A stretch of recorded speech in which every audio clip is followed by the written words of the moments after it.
Mega brother నాగబాబుకు మరోసారి మొండి చేయి ఎదురైంది. ఆయనను రాజ్యసభకు పంపించాలని జనసేన భావించినప్పటికీ దానికి చంద్రబాబు అడ్డుగా నిలిచారని తెలుస్తోంది. ఆంధ్రప్రదేశ్లో ఖాళీ అయిన 3 రాజ్యసభ స్థానాలకు నోటిఫికేషన్ విడుదలైంది. డిసెంబర్ 3వ తేదీ నుంచి 10వ తేదీ వరకు నామినేషన్ల స్వీకరణ. 13న నామినేషన్ల ఉపసంహరణకు గడువు. డిసెంబర్ 20వ తేదీన పోలింగ్. అదే రోజు సాయంత్రం కౌంటింగ్ జరుగుతుంది.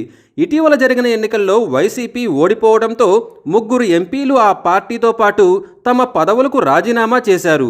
మోపిదేవి వెంకట రమణారావు, బేదా మస్తాన్, ఆర్ కృష్ణయ్య రాజీనామాలతో 3 రాజ్యసభ స్థానాలు ఖాళీ అయిన విషయం తెలిసిందే. ఖాళీ అయిన 3 స్థానాలకు ఇప్పుడు ఎన్నికలు జరగనున్నాయి. తాజాగా అందుతున్న సమాచారం ప్రకారం ఈ 3 పార్లమెంట్ స్థానాల్లో ఒకటి AP deputy CM Pawan Kalyan సోదరుడు నాగబాబుకు దక్కే అవకాశాలు కనిపిస్తున్నాయి. నాగబాబుని ఢిల్లీ రాజకీయాల్లోకి పంపించాలని పవన్ కళ్యాణ్ ఆలోచిస్తున్నారు. ఈసారి కూటమి తరపున పోటీ చేసి ఉంటే ఆయన అనకాపల్లి నుంచి ఎంపీ అయ్యేవారు. కానీ 3 పార్టీల సీట్ల సర్దుబాటు విషయంలో నాగబాబు సీటు వదులుకోవాల్సి వచ్చింది. దీంతో ఇప్పుడు ఖాళీ అయిన 3 స్థానాల్లో ఒకటి నాగబాబుకు దక్కుతుందని అంతా భావించారు. కానీ తాజాగా అందుతున్న సమాచారం ప్రకారం లిస్టులో నాగబాబు పేరు లేదని తెలుస్తోంది.